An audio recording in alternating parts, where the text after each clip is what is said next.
All right, everybody, welcome back to another episode of Talkin' Ball Live with Pat Leonard. I'm the New York Daily News NFL columnist and Giants beat writer, back here with you to talk a little Giants football coming out of OTA practice number 2, the first open OTA practice of the 2025 NFL season. And guys, I've been covering the Giants in the NFL since 2016, and I'll tell you, at the beginning of it all, when you start covering the NFL, when you start getting your hands around it, and anytime you're covering a professional league, the years feel long at first. In other words, when it's March, April, and May in your first couple seasons covering the NFL, you think to yourself, the season's far away. Real football is not coming for a while. We still have the summer in between OTAs and camp.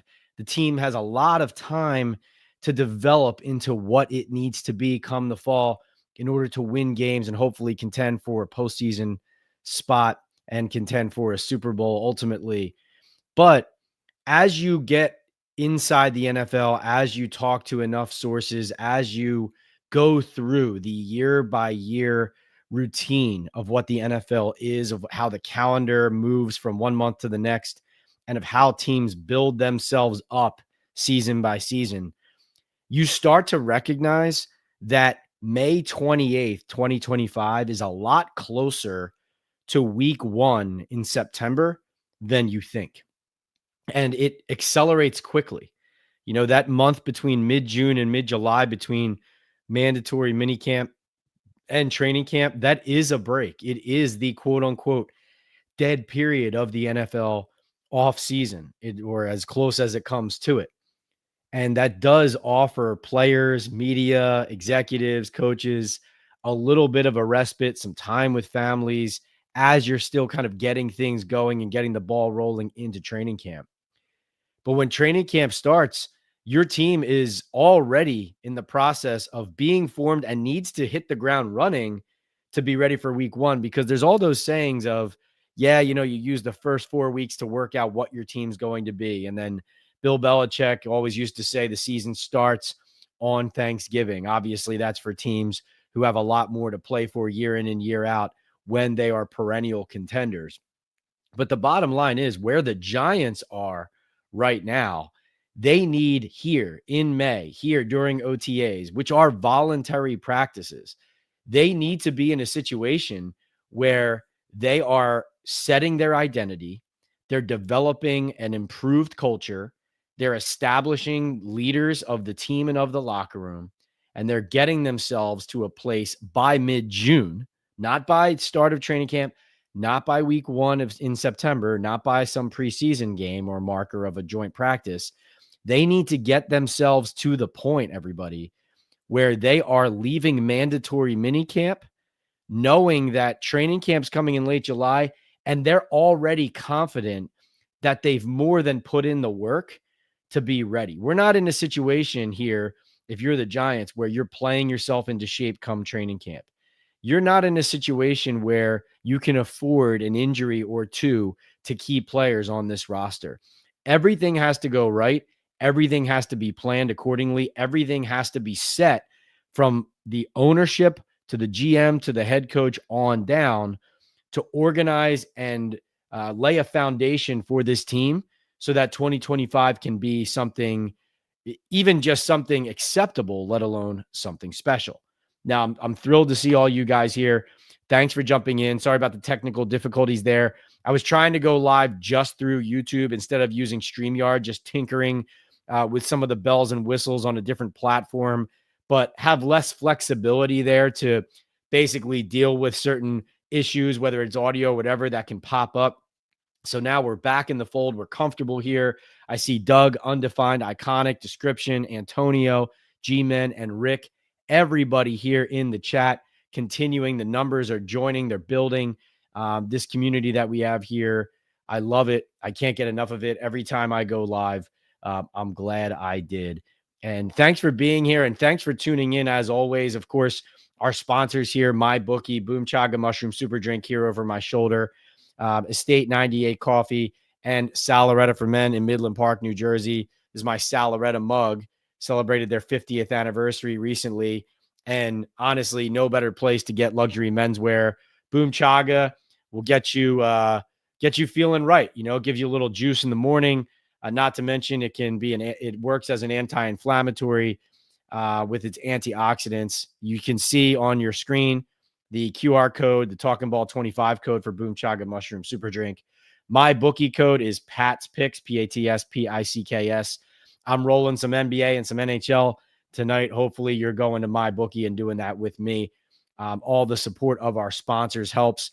As always, if you're in the queue, in the chat, and you have a question that you want answered first, if you have to get going and you want your question answered quickly, or if you just want to support the channel or all the above, you can purchase a super chat or a super sticker and elevate your comment or question to the top of the chat so it will be answered or addressed immediately, or at least next in line, right? Once I'm finished addressing the previous point. But you guys know what it is. This is Talkin Ball Live here. We're with the Believe Network, and I cover the Giants for the Daily News. And so fortunate enough to be in the Giants' first open OTA practice, a 2-hour practice today in East Rutherford, New Jersey. We're here on May 28th, 2025. And got my first look at the full team. And there were some players who weren't there. We'll get into that. Everybody was technically in the building, according to Brian Daboll, but there were players we did not see, people who didn't practice, who partially practiced, guys who were dealing with injuries, rehabbing. We'll get into all of that. But the headline to me that I wanted to stress before we get into all the questions is that looking at the field today, there was a different dynamic between Brian Daboll and Mike Kafka and Shane Bowen than we have seen.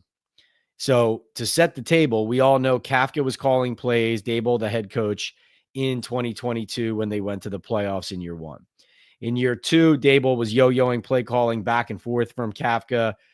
He was micromanaging him. He was essentially browbeating him. And Shea Tierney, even the quarterback's coach, called plays for a half in Dallas. Not to mention Daboll took it away from Kafka a couple of times and gave it back and called the plays on his own. Eventually, Daboll in year three, last season, 2024, took over play calling full-time himself. That obviously did not go well.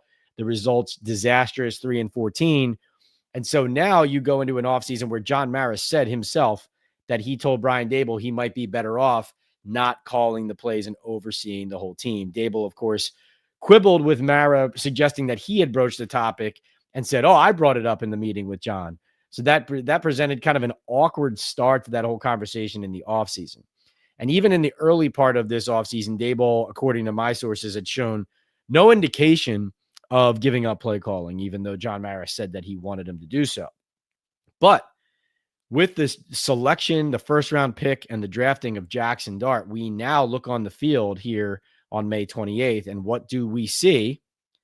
We see Brian Daboll not with the offense as much. Mike Kafka, the one getting the offense going early during individuals, during early, routes on air, 7-on-7, things like that. The walkthrough period of getting plays installed before they go live to live. It's not live. They're not hitting, but 7-on-7 and 11-on-11 against the defense. Kafka primarily handling that on his own with the offense, while Daboll was first with the defense and then also bouncing around to different position groups, though he was spending time with Shane Bowen's unit as opposed to the offense. And really Daboll at practice, even though he's the head coach, traditionally and typically his norm is to be mostly with the offense, with the quarterbacks. That was not the case today. But when Daboll did make his way back to the offense, another interesting development was in coordination and conjunction with Kafka, not only getting the offense together and kind of running the show on offense, but also Mike Kafka on the headset calling the plays for the offense with Russell Wilson as QB1 today. Brian Daboll, when the offense split, so picture one field on the backfield. They had three fields. All the different units are practicing individuals before they build up. They're on the backfield on one end of an end zone at one point. Russell Wilson and Jameis Winston in the first and second string offense are doing some install work and some walkthrough stuff. On the other end, Jackson Dart and Tommy DeVito with the 3s and 4s go down and they do their version of it, mirroring the first and second offense, but on the other side of the field. Brian Daboll would make his way during those periods to the third and fourth stringers and spend time with Jackson Dart, spend the whole time with Jackson Dart in those units. And what I see from this one day, now listen, none of this guarantees that Mike Kafka is calling plays all season, or he's calling plays even in week one, or whatever it is. But we're just reading the tea leaves and we're telling you what we're seeing.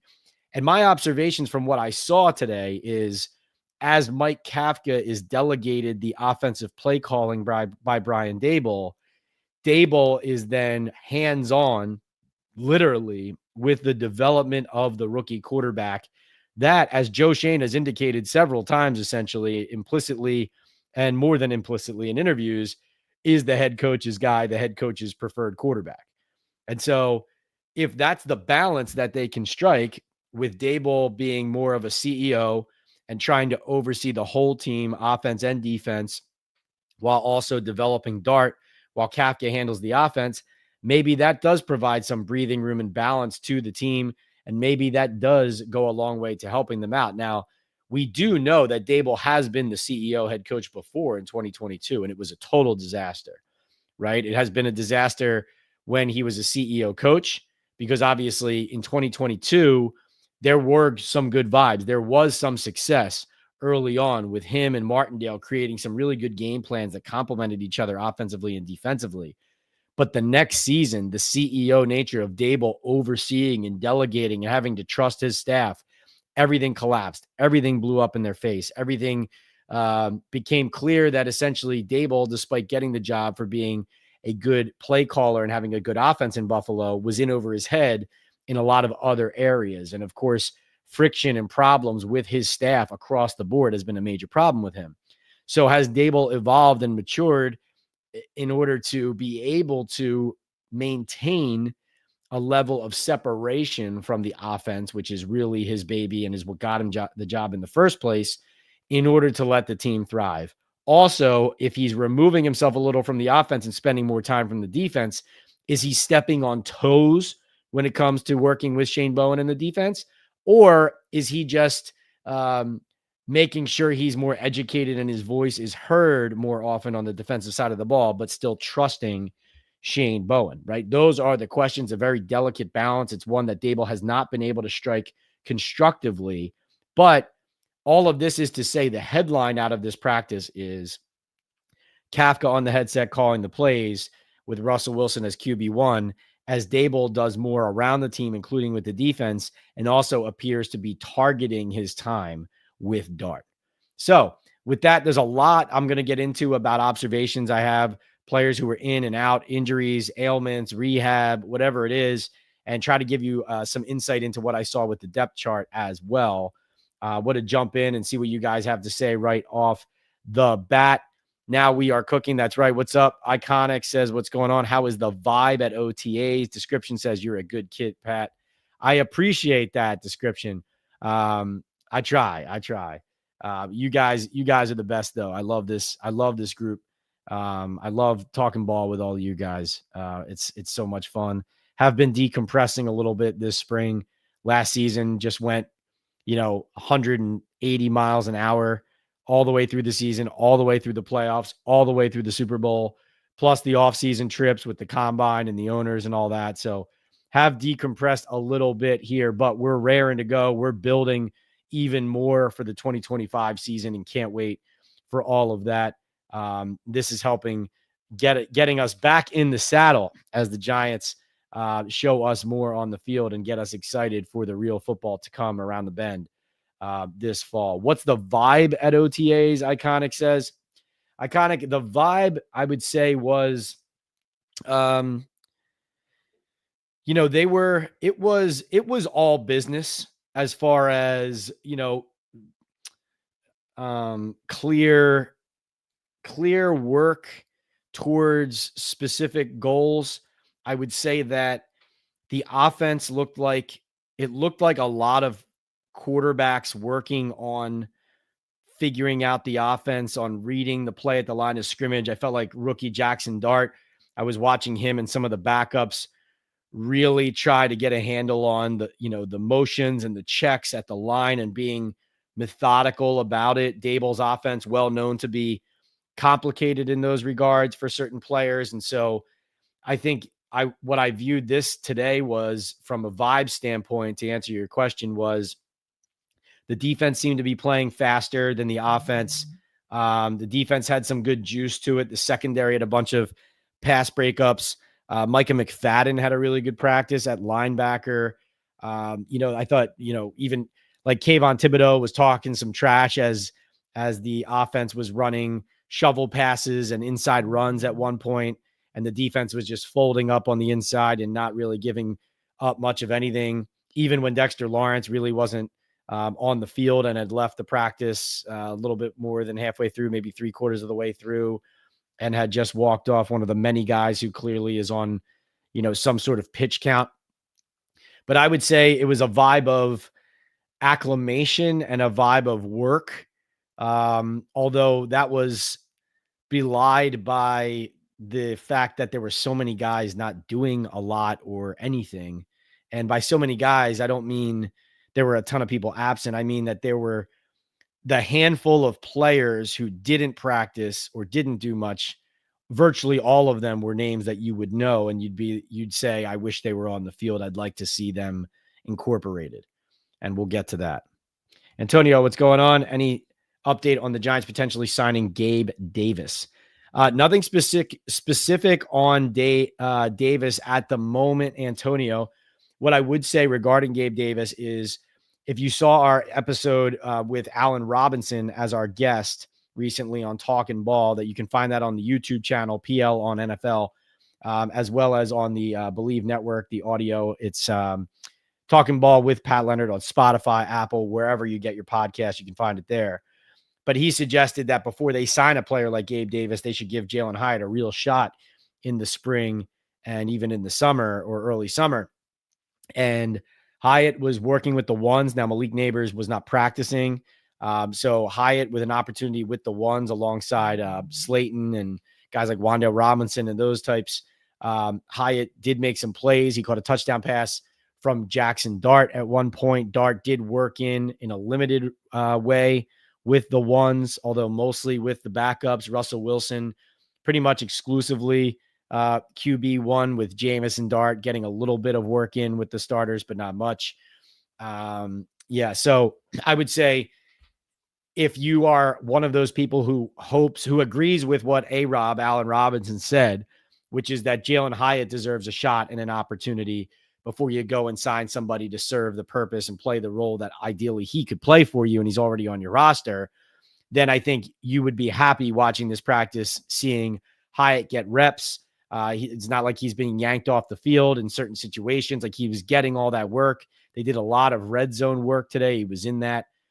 So that's where it stands right now, at least at this moment. Hyatt getting a look. G-Men, good evening. Good to see you. Rick, urgency. That is what the Giants need. Exactly. Duncan says, I just want to know why Malik can post himself training alone, but not with the team.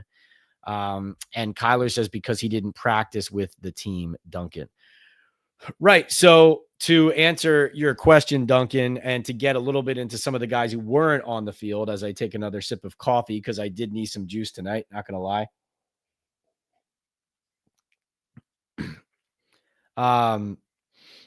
I think that, so Malik Neighbors, interestingly, dealing with a toe injury that Brian Daboll said dates back even to college. Now, he was on the injury report late last season with a toe.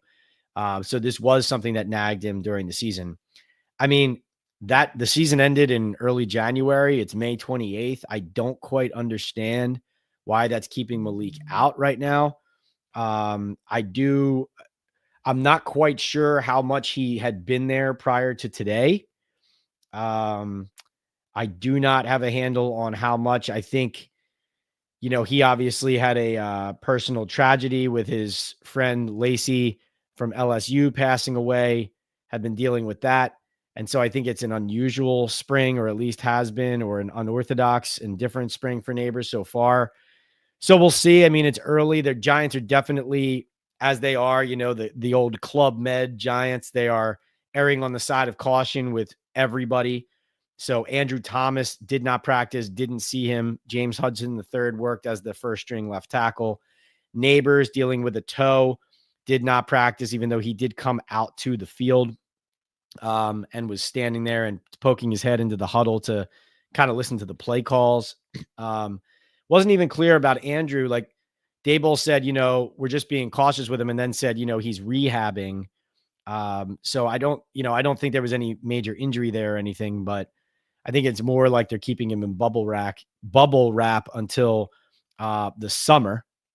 So, still just stands out that, very key players not on the field. Dexter Lawrence was on the field, did walk off and left and went inside, I believe, before the 11-on-11 period started. So he was out there, but was limited. John Runyon Jr., the projected starting left guard at the moment, he was at practice and participated in the early half of practice, but did not participate in the 11-on-11 full team drill.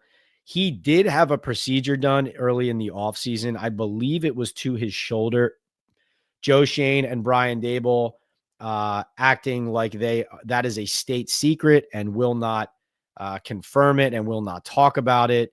Daboll basically not answered my question about it today, but you can all see I've been telling you since essentially February that I thought Runyon had something done. I just couldn't 100% confirm it, but he is clearly working his way back. John Runyon Jr. himself was the one who had told me and a few others straight up on breakup day that dislocated shoulder he played all season with last year due to an injury in training camp a year ago was probably going to require surgery. And he said that he was trying to avoid surgery, but he might end up having something done. So seems like he did. He is on the field, so that's a good sign.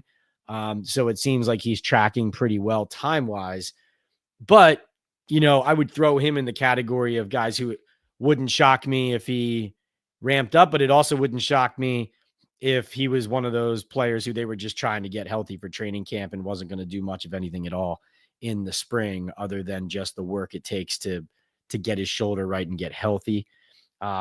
Interestingly enough, of course, Evan Neal at left guard, which I like. I would prefer him at left guard rather than right. He played left guard in college for a year. He played the left side 2 out of his 3 years in college, left tackle and left guard, as well as 1 season at right tackle. I do like that idea. He was with the reserves, the backups, the second string offensive line.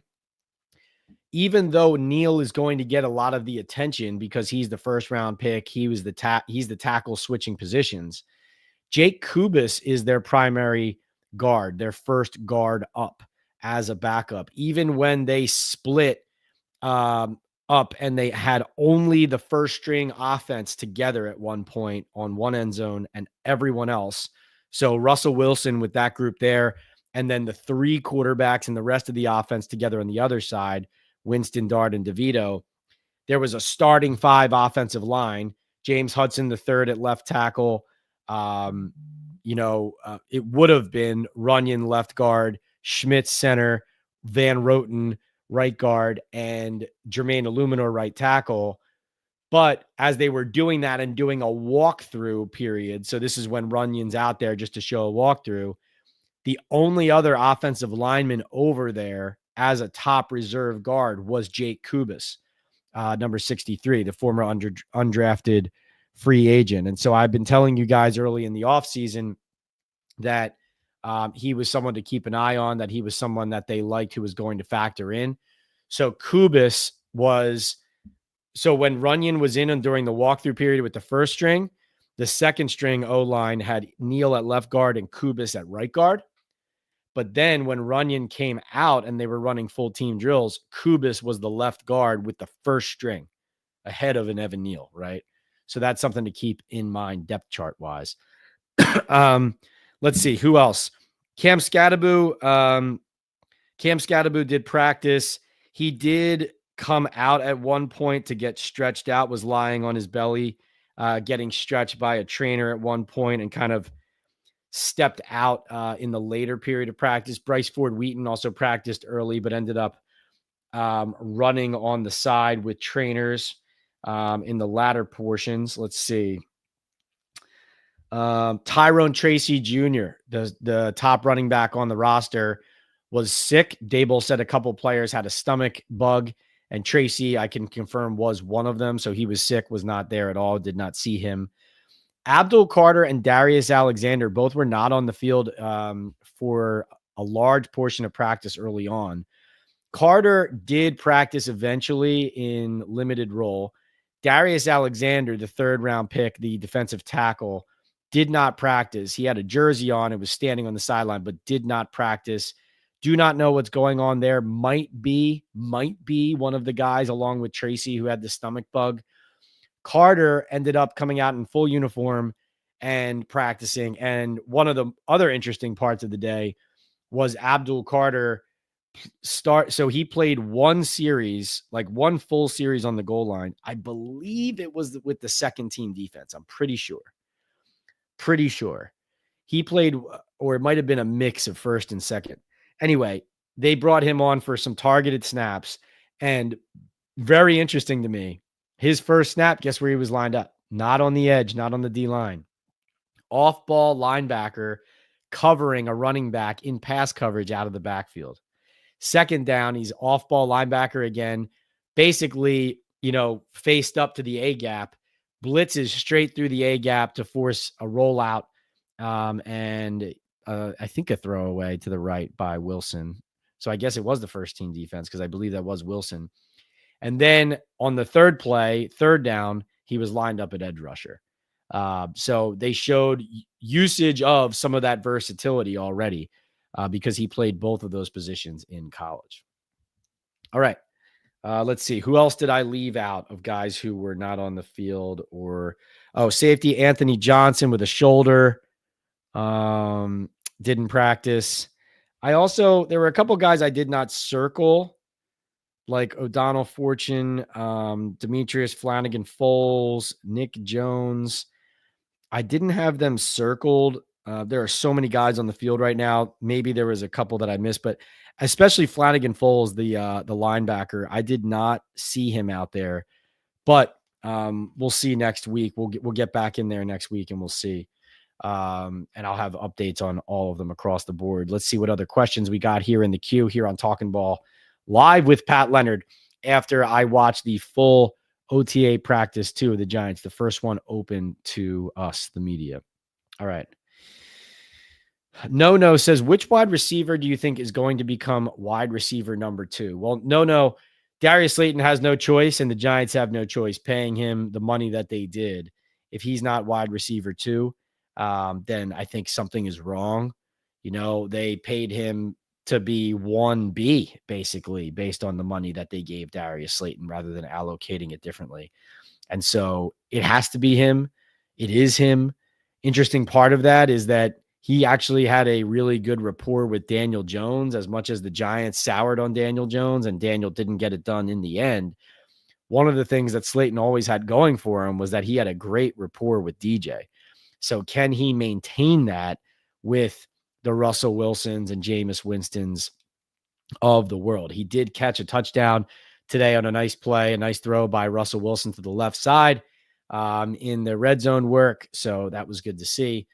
So we'll have to keep that going, but it has to be him. I mean, when the Gabe Davis visit happened, and we were talking a little bit about in my coverage with the Daily News and on here, how I honestly wouldn't hate if the Giants worked their way towards a scenario where Neighbors played a lot in the slot and you had Slayton and, let's say, Gabe Davis or Jalen Hyatt on the other side, and there was a lot of inside work for Neighbors, those guys on the outside, in which case then you kind of hope to form like a three-headed monster because Neighbors is so tough to guard inside that it opens opportunities down the field for those moon balls from Russell Wilson, but Wan'Dale Robinson is still working with those top units and I guess is still, the slot option there, but I'm interested to see how that evolves, because I do think, even though Wan'Dale can make plays, I think the Giants need more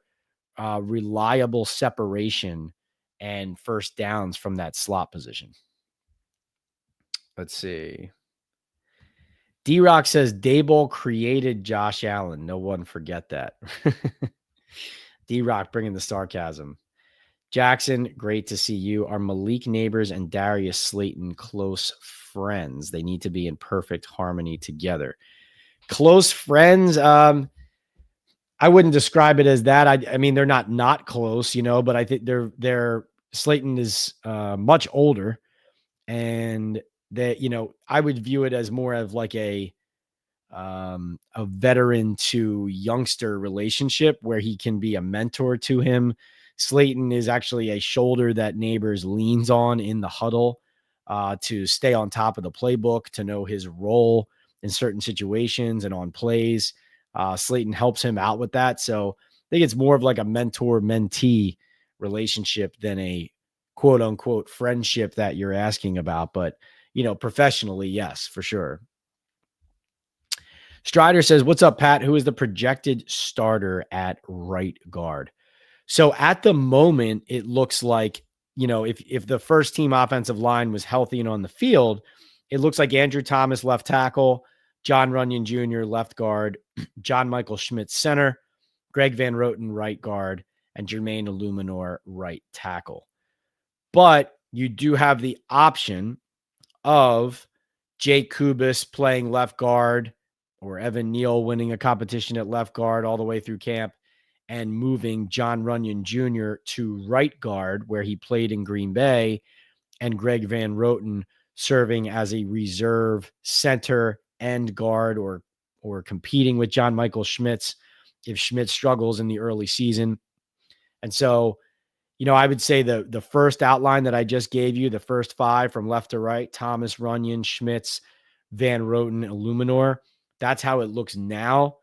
I do know that the Neal move inside, the Neal move to left guard specifically, and Kubis being able to play both left and right gives them flexibility to possibly do what I just said, which is kicking Runyon over to the right side. But at the moment, that's not what they're showing. Let's see. Jackson says Malik is a little bit of a diva. Slayton is so humble. He should be a strong influence. Yeah, to an extent, but you also have to, like as Slayton, it's more important for him to be a good receiver and do his job. Rick says, did Stone Forsythe participate in drills? Yes. So there were 2 second string offensive lines I wrote down. Early on, the first second string offensive line they showed during walkthrough. So this is when Runyon was left guard with the first string offense in walkthrough. Then the second string offensive line was from left to right, Josh Azudu at left guard. From left to right, second string O-line and walkthrough. Josh Azudu at left tackle, Evan Neal at left guard, Austin Schlottman at center, Jake Kubis at right tackle, and Marcus Bowe, the rookie from Purdue, at right tackle. Now, later, when things started ramping up, in a clear indication that they're going to alternate, give guys different opportunities, I saw another version of the second string O-line, and this was Stone Forsythe, left tackle, Evan Neal, left guard, Austin Schlottman, center, Aaron Stinney, right guard, and then Marcus Bowe at right tackle. So that's when Forsythe was working in kind of as a 2/3 left tackle is what I saw. So yes, he was in there on the field. Let's see. Yes, D-Rock was being sarcastic about Daboll creating Josh Allen. Seems like some really love to push the Daboll made Allen angle. One's gotten better, the other has gotten worse. Yeah, I agree. Hey, Jackson, I love all of your participation, but jam some of those comments in together in one post when you post them. so that it doesn't flood the chat and kind of, makes it more difficult for me to scan everybody's comments. But I love your enthusiasm. So please keep the comments coming. Just if you can group them together, it just makes it much easier on me. Let's see. Strider says, Pat, is it too early to tell who's going to be calling plays on offense, Kafka or Daboll? Well, like I said at the beginning, Strider, and if you missed it, you can go back and listen. This video will live on my YouTube channel, PL on NFL. That's the Talkin Ball official YouTube channel. If you're not subscribed already, please subscribe. Please rate and review. That means hit the like button while we are live. Drop a comment on there. Tell us what you think of the channel in here or on the page. Always appreciate the interaction and all the love and support from all of you guys. Strider, but I will answer this question again because this is the story of the day. Based on today, it looked like Kafka calling the plays and really running a lot of the offense's practice as well, not just calling the plays into the headset, but Daboll was much more often than usual than we've seen in years past around the field, even with the defense, and then also spending targeting time working one-on-one and developing Jackson Dart, the rookie quarterback, specifically while Kafka is working with the first-string offense. So, nothing is set in stone. It's still May, but if you went off of what you saw today, then Mike Kafka would be your play caller and would be finally, having received again the opportunity to run the offense, hopefully with a little bit less meddling this time. Jamal says this is the regime's last chance. Totally agree. Tommy, great to see you. Health and wealth to all. Always bringing the vibes. Strider says, just to let you know, Carter, as an off-ball linebacker, missed a lot of tackles and whiffed at a high rate, but I'm sure he'll get better.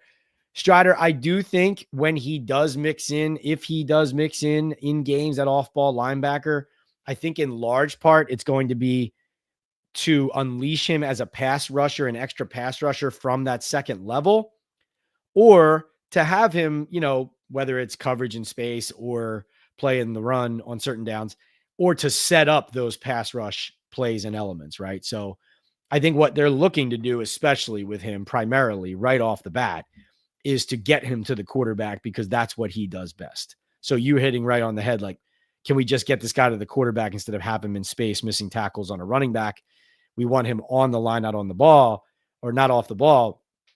So I think the Giants should understand that and know that. You want him on the field, but I think what they should understand, and I think what I saw today, was them finding ways to show different responsibilities, but ultimately it came down to 2 out of the 3 plays he was on the field. He was chasing the quarterback, one as a blitzing off-ball linebacker and one as an edge rusher and pass rusher with his hand down in the ground. So yeah, good context from you there about his performance there at Penn State and the switch. Tommy says, with the proper coaching, leadership, play calling, situational awareness, this roster has a chance. Last year, lost 9 games by 10 or less, 1 by 10, 1 by 8, 2 by 7, 2 by 5, and 3 by 3 points. Now, that's crazy with no quarterback and no Hyatt.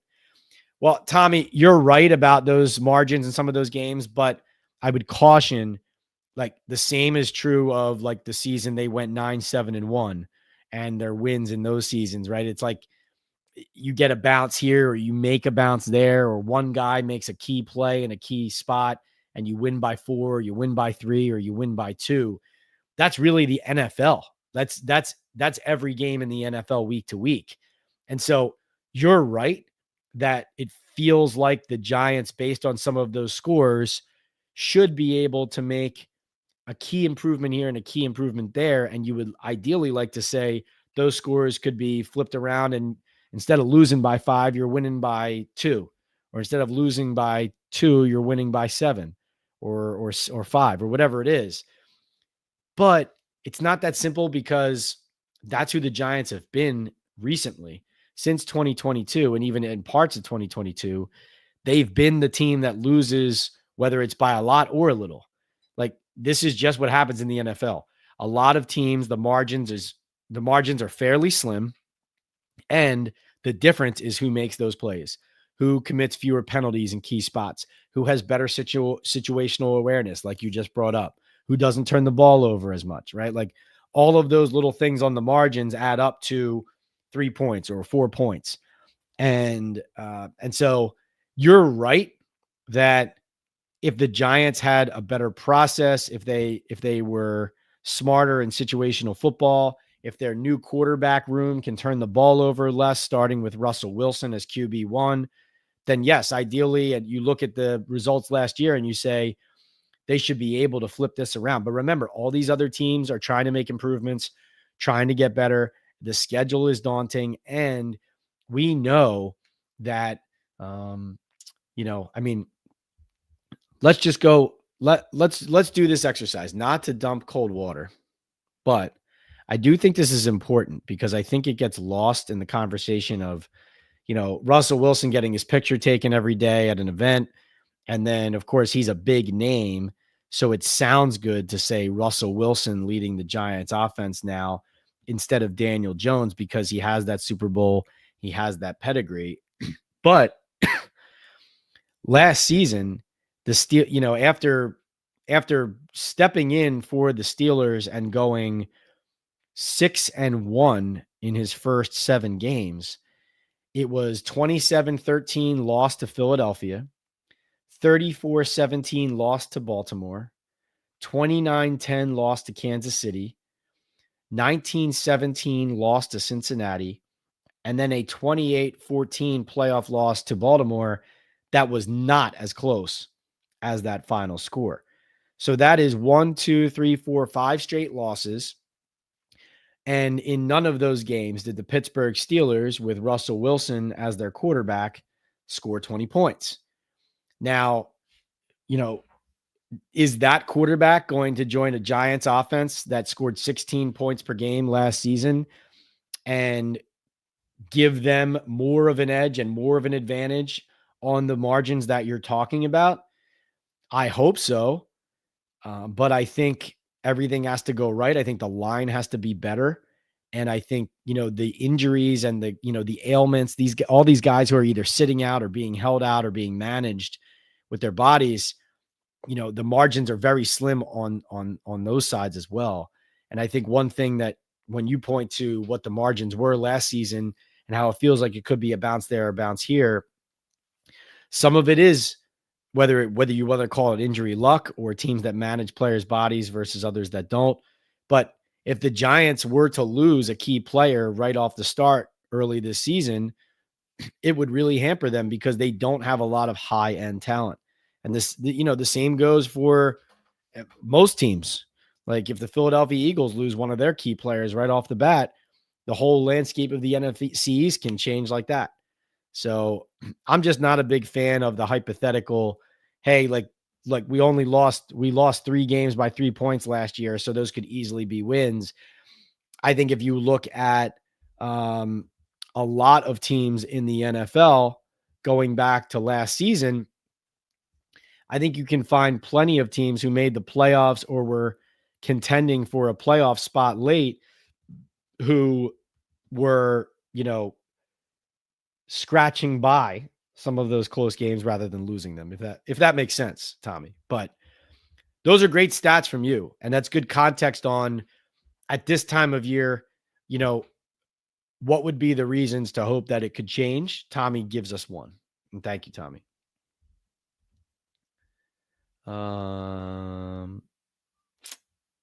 Jamal says Darius Slayton is not a 1 or a 2. I always viewed Darius as ideally a 3 on a really good team. So I agree with you in theory. But based on the contract they gave him, would you agree that he kind of has to be the 2? And that's the role they're putting him in? Yeah, Strider says, I agree, but he's got no choice. They paid him and he needs to show something. Jamal says Daniel Jones made a few wide receivers look better than they are. Interesting. Okay, so let's see.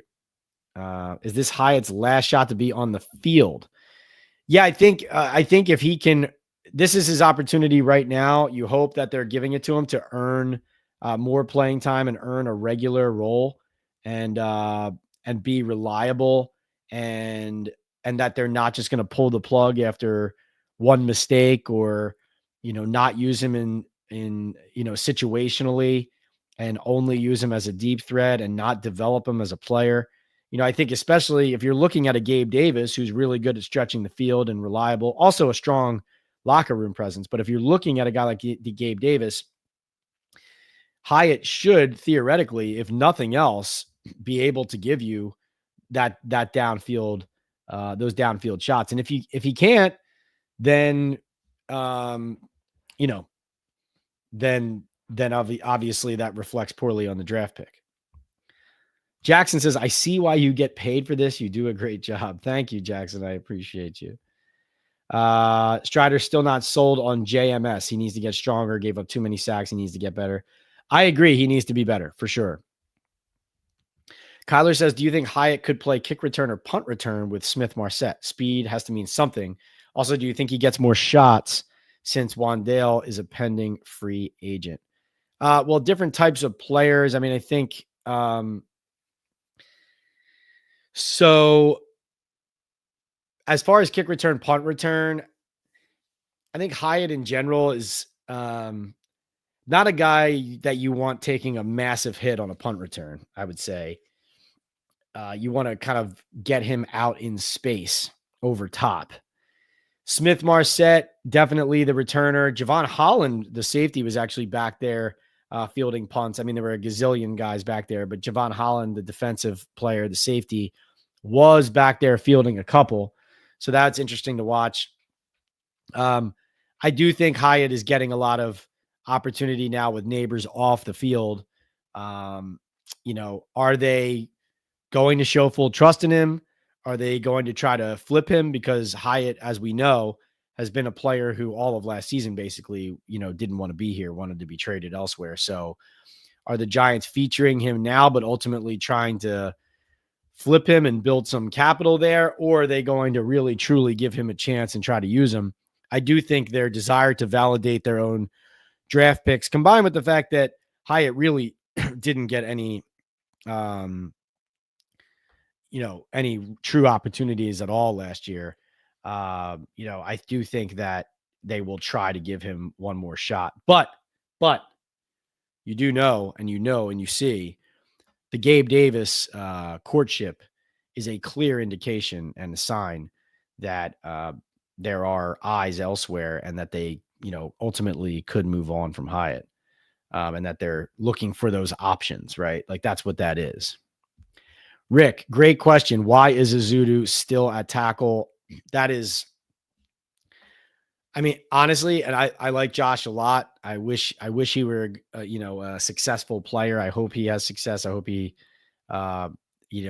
goes on and has a great career somehow in football or in something else. But he just has not shown himself to be able to be the guy. That draft pick was another swing and a miss.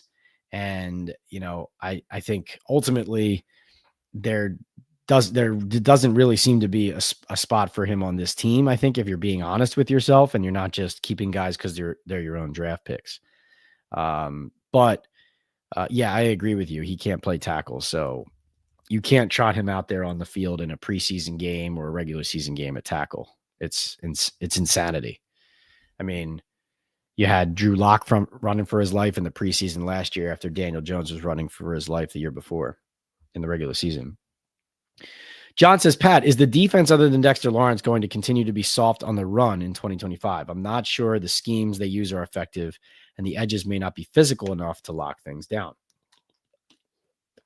Right. So that's a good question. I think they believe that they've addressed that with their additions to the team.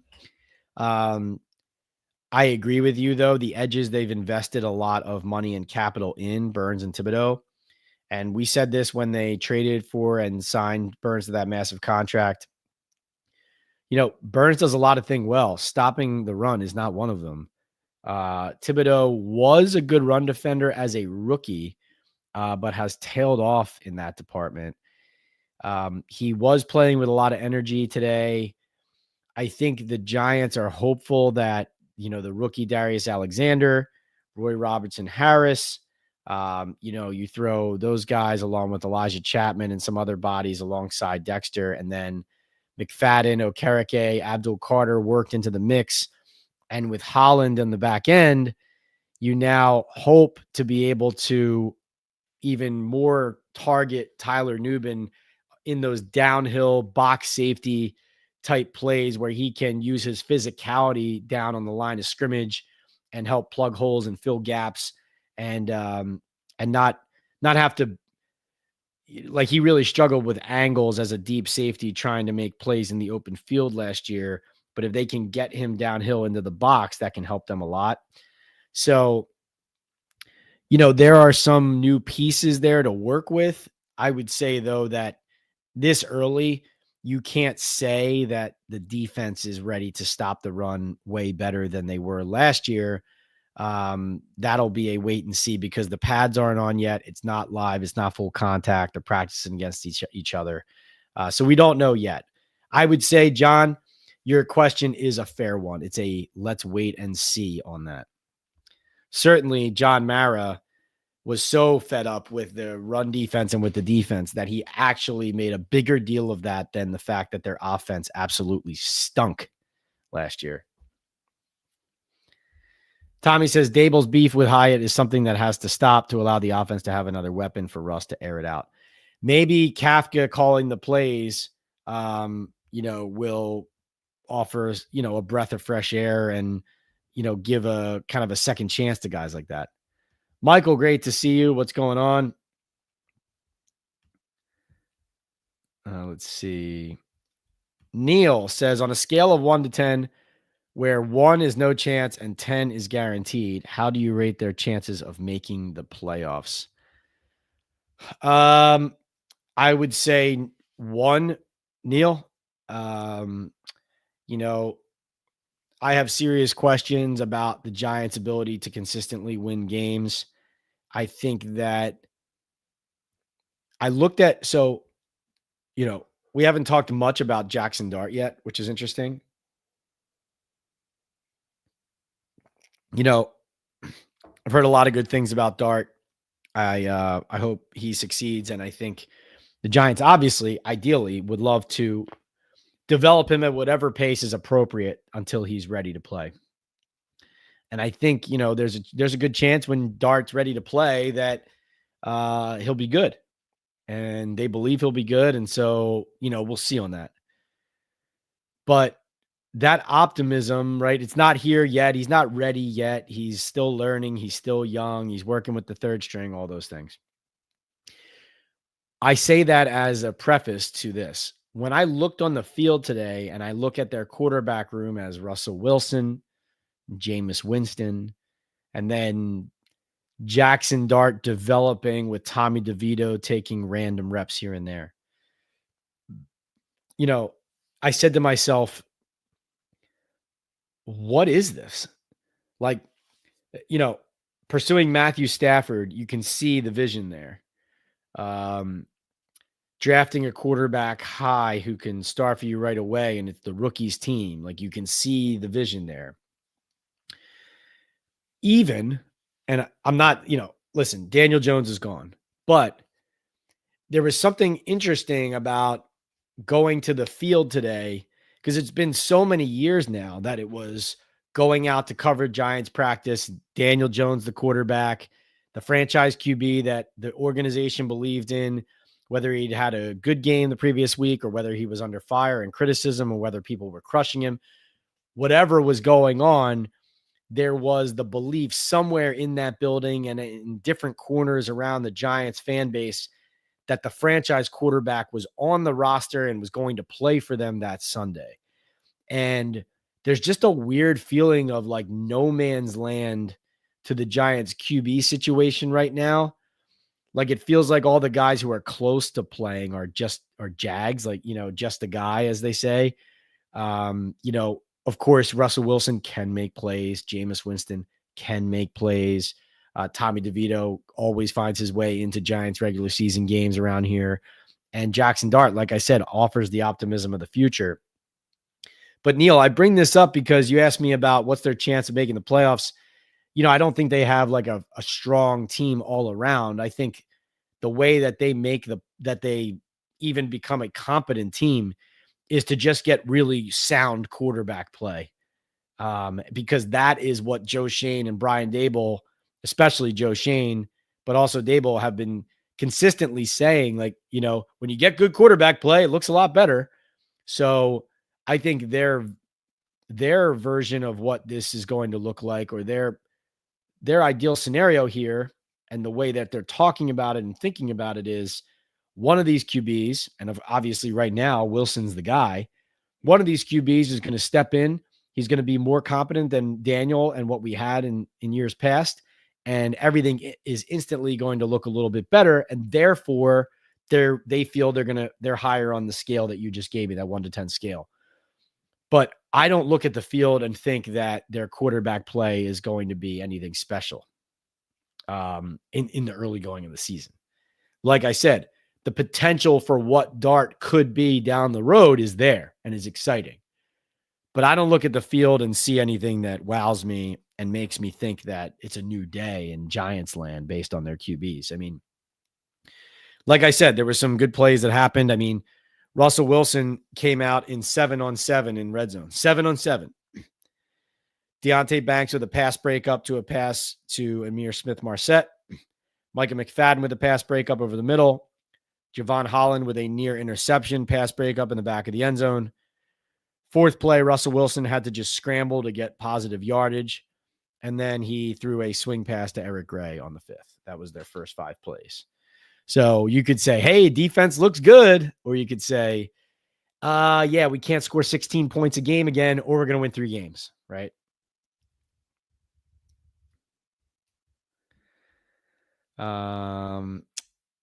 Yeah, more concerned about the run defense. That was a good question, Neil. Thank you for that. Really appreciate it.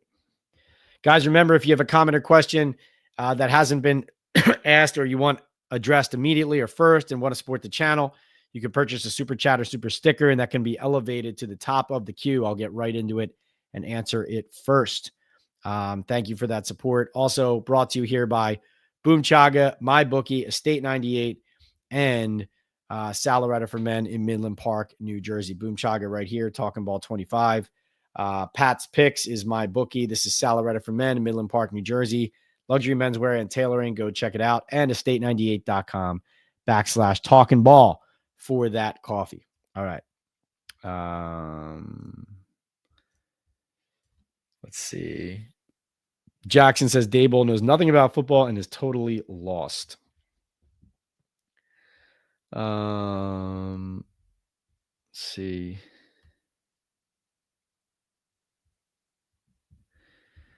Yes, Pickens was hurt later in the season. Yes, he was. Let's see. Strider gives the Giants a 3 on Neil's scale. Tommy says, can you see a connection to a consistent run game with a productive O-line and Russ's ability to make an audible with the RB room current construction? Let me see. I would say I'm interested to see if their running backs between Tracy Singletary and Scadaboo can give them like a running game along with the line. I think, Schmitz in the interior really need to be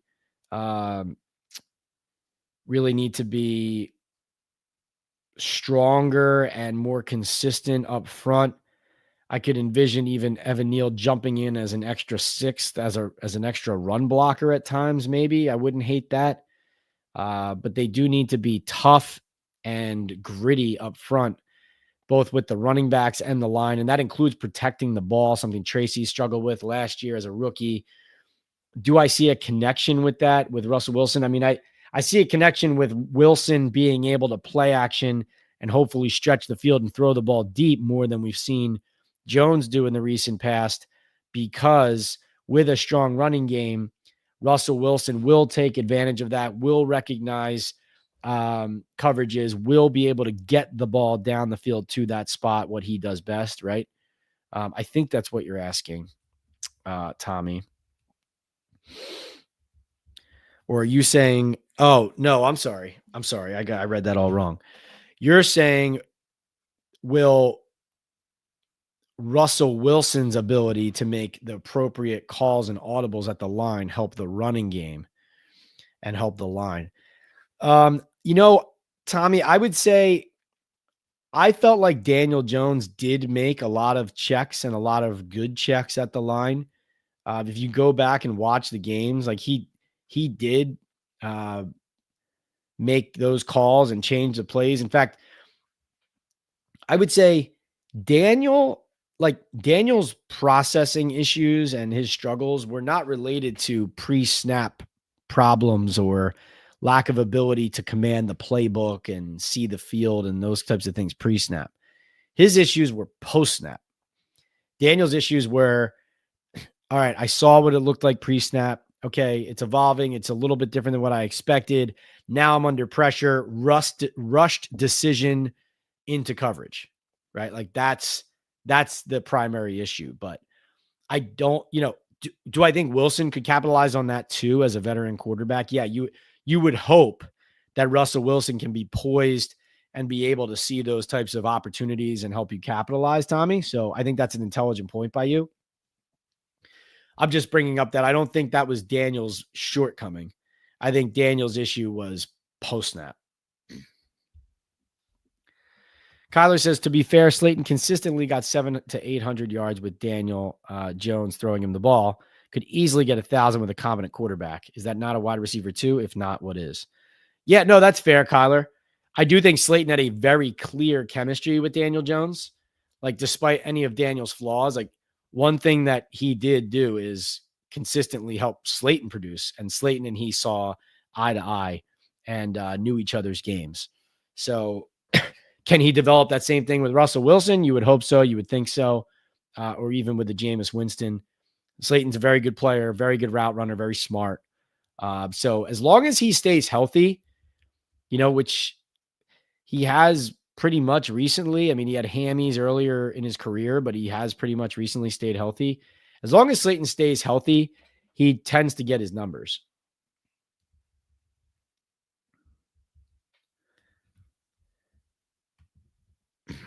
Yeah, no, special teams for Hyatt feels like, it's kind of like you're just trying to get something out of him as a wide receiver. Tommy says it's safe to say this wide receiver room is something Russ didn't have in Pittsburgh. A lot of untapped talent he can help elevate. I mean, Calvin Austin was good.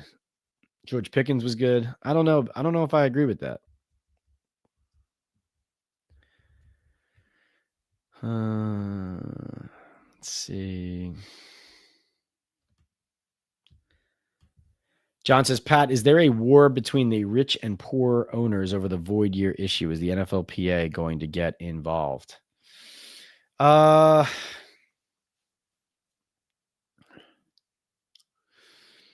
John, I don't have a good enough answer for you on that, exactly where that stands. But let's talk about that in a future one. Let me write that down to do a little bit more research on the void years. Yeah, I know what you mean. Kind of people trying to copy what the Philadelphia Eagles have made commonplace, right? Kicking the money down the road, adding those void years into the contracts. And it's about what all those conversations are about is like, while everyone always talks about the cap hit of a contract from year to year on the salary cap, what the owners and the organizations care about is the cash that they are actually paying or that they are actually putting into escrow that is not available to them now because they did, right? Like that is what they care about. So if that balance is off, that's where those arguments can come into play. Let's see. If the season goes bad and Kafka calling plays, how long before we hear the ridiculous cries of Kafka head coach, Brown GM, and draft Arch? I mean, I don't know how you could continue to keep pieces in place of this regime. Like what has Brandon Brown done to become the Giants GM in that scenario? I don't know. What has Mike Kafka done to become the head coach in that scenario? If that's where it happens, I don't.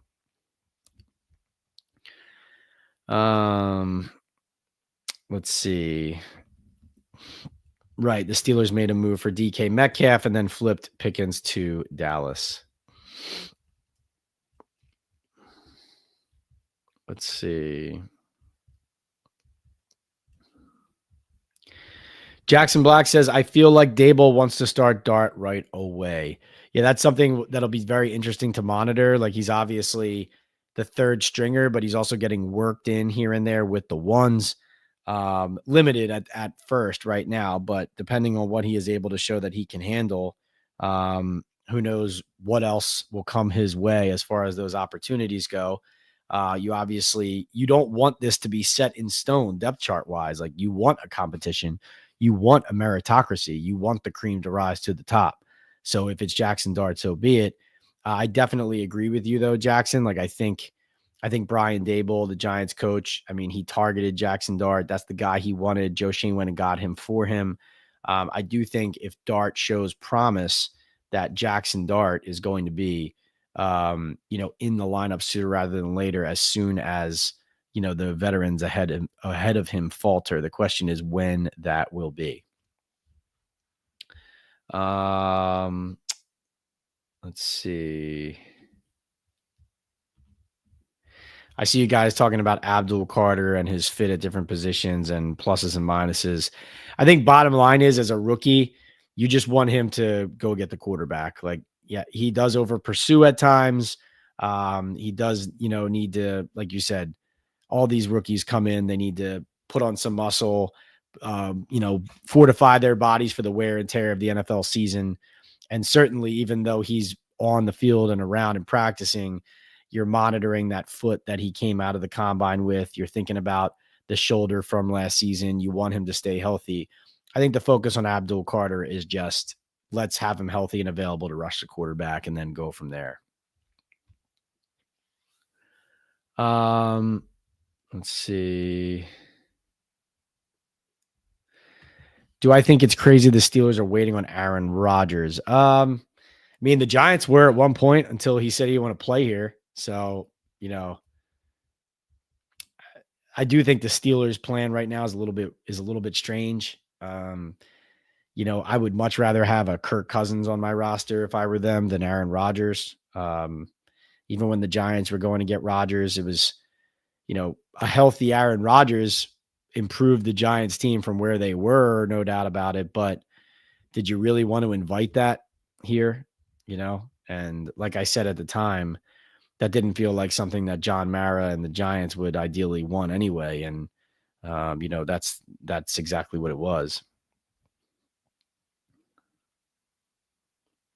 Let's see. Any free agents you might have a read on for the staff to bring in to help the roster? No one specific other than the Gabe Davis visit so far, Tommy, but I will say this. I would love for the Giants to be proactive so that, like last year, them signing Greg Van Roten as late as they did, like basically at the start of at the start of training camp. I just thought that the way that they were working the O-line after signing Illuminor and Runyon in the spring, and then not until the start of camp do they end up bringing in Van Roten, and then trying to get everything kind of taped together and, create some chemistry in 1 month before the season started. Like, I just felt like it wasn't early enough. I want them to do what you're saying, which is, if you're looking at your depth chart through the spring and into the early summer, through these spring practices and OTAs, whether it's due to injury, whether it's due to talent level, whatever it is, you need to bring in the appropriate competition and talent to fill those holes and gaps on your roster as ASAP. You cannot wait to say, okay, let's bring this guy in August because now there's an emergency at, I'm just making up a position like safety. And now we're bringing this guy in, but it's late. He's got to learn the defense. Where is he playing? How much can we play him? Can he handle for full workload? Are we going to work him in? Is he in shape? Like all those things, so the Giants, you do, for salary reasons, for reasons that veterans who kind of want to wait it out and they can bide their time and have some leverage. Sometimes it does work out that the signings happen later, but I want to see the Giants be proactive about creating competitions on their roster and getting their week 1 team set as early as possible. Like, work these guys to the point that when you get to that week 1 game in Washington, that game feels easy.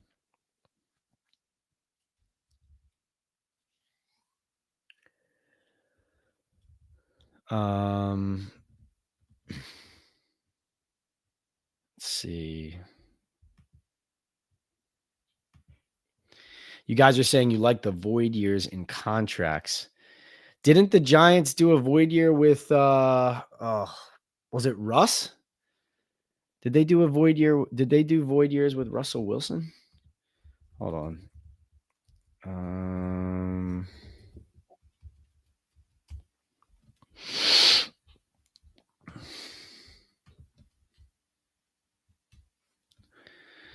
Let's see.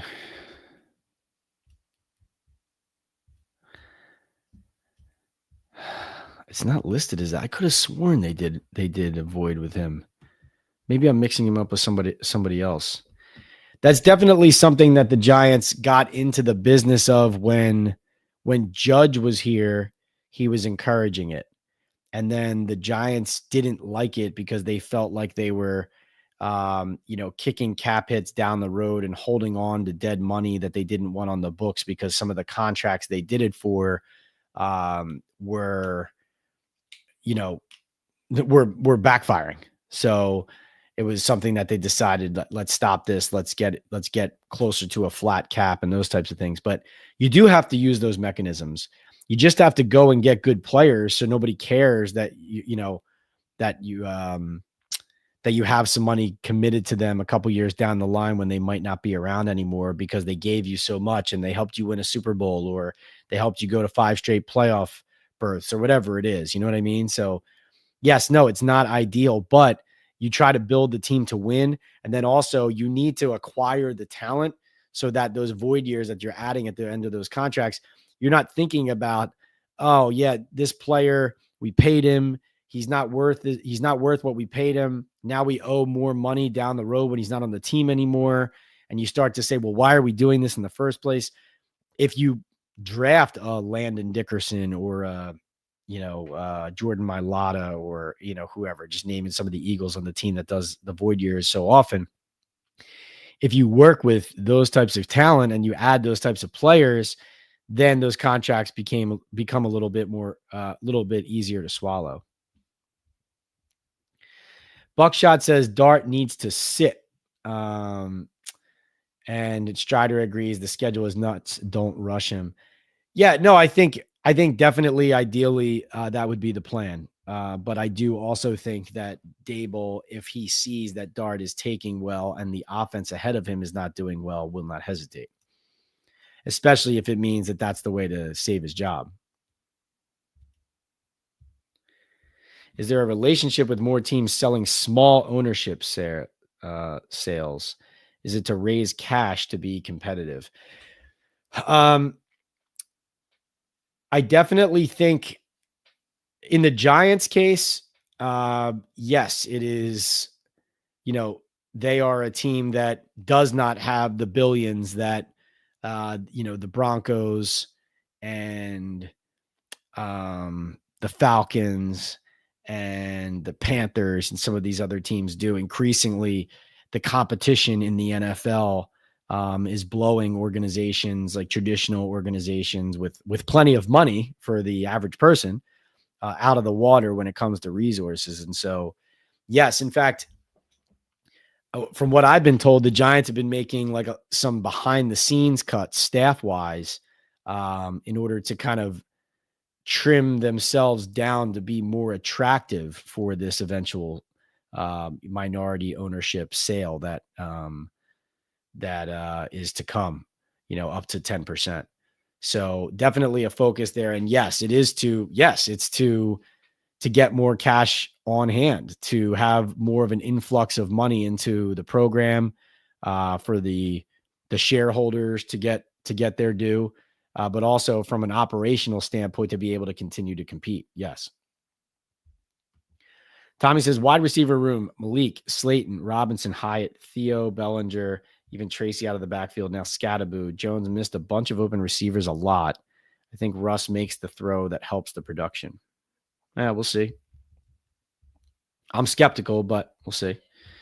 Buckshot says can't get Dart for him and let him go. Daboll was so excited to get him, it wouldn't be right. And I was a Daboll hater. Let him show what Daboll can do with a young quarterback. Man, nothing like a 5, 6, or 7 year plan, huh? Steven says, Pat, as a season ticket holder, they gave us a choice for this year's gift. One was to get a professional picture taken with the Super Bowl trophy. That's what I'm talking about, to make buying worth it. Interesting. Trying to keep you on hand, huh?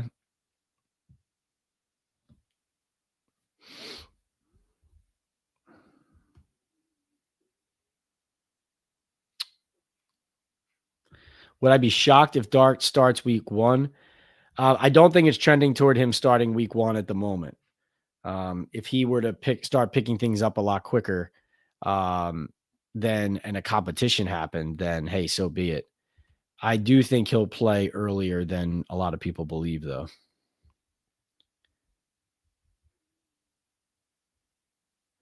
John says, yeah, as Pat said, teams that draft well can take risk on void since rookies have cheap contracts. But if you have to get free agents, it's a problem. Right.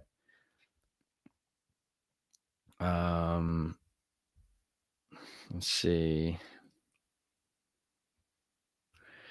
Michael, the Giants' first game is at Washington. The second game is at Dallas. That's what they open with. Will Russ protecting the ball impact outcome of games, even if it results in field goals from time to time? That, Tommy, that I think is a good point. Now Russell Wilson will make mistakes and turn the ball over too. Now, don't get it twisted. It's not like he doesn't turn the ball over. But yes, if in theory some of those possessions where Daniel Jones and the Giants offense were trying to get into the end zone and instead we're turning the ball over and coming away with no points.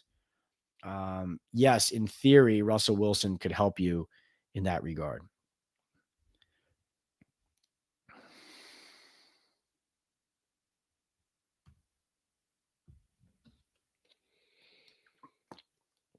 Yeah, so I mean, this is a good conversation, good questions from you all. Thanks all for being here. I think that the thing I wanted to stress to you the most right away, a couple things where Kafka looks like he's running a lot of the offense and was calling the plays at practice. Daboll definitely spending targeted time with Dart, as well as some more time with the defense. I think that balance could be something that's good for them if that's their plan for how to process it and work on it. Be interesting to see how that evolves. It was noteworthy to me how many players were either partially participating or not participating at all, absent, dealing with injuries, rehabbing, how unhelpful Brian Daboll was in sharing any information about that. I do think it reflects that the Giants, year in and year out, injuries are an issue. And it casts a little bit of uncertainty about what the team is going to look like on the field when they start training camp and how they're going to handle that. But I do think their ultimate goal is to get those guys healthy to week 1. But as I always say every year, this is a conversation we have every year. And that conversation is that you have to get the team ready to play football. They have to be ready in week 1 to take on that Washington team. And Washington's not unbeatable, but the last time we saw them, they were dismantling a Detroit Lions team that had run through the league last season. Yes, the Lions were without Aiden Hutchinson, and their defense was depleted at that time. But Washington's defense tore through Jared Goff and the Lions offense in that game as well. But yeah, this has been a fantastic chat. Thank you so much for joining me, everybody. This has been Talking Ball live with Pat Leonard here on the Believe Network on my YouTube channel, PL on NFL. Please subscribe, rate, and review. We have more special guests coming up. Some interesting interviews already up there from last week or so. Jonathan Casillas, Allen Robinson. Go check those out. And please, like I said, give those thumbs up, hit those like buttons while we are live. It helps drive traffic, drive the algorithm, tells Giants and NFL fans out there what we are doing and to come join us here in our community. If you missed this and you're just joining late, you can go back and watch the entire episode, entire live podcast on the YouTube channel. PL on NFL is the channel, or you can listen on Apple, Spotify, wherever you get your podcasts. We are brought to you here, of course, as always, by Boom Chaga Mushroom Super Drink. Talkin Ball 25 is the code or the QR code here to get your discount. Book my bookie, Pat's Picks is the code. I was playing T-Wolves Thunder and even some Panthers Hurricanes tonight. Hopefully you're tailing me over there on my bookie. Bet anything, anywhere, anytime with my bookie. Also brought to you by Estate 98 Coffee. And last but not least, Salaretta for Men, luxury menswear and tailoring in Midland Park, New Jersey. This has been Pat Leonard from the New York Daily News and the Talkin Ball with Pat Leonard podcast. Signing off. Thank you, everybody, for joining. All of your good questions. Tommy, you brought some really good questions tonight. John, also great in the chat. Neil, Kyler, Steven, Strider, everybody iconic, everybody who dropped in, who hung around, and who helped drive this convo and make it another fun and informative one on the Giants. Thank you so much, and I'll see you next time.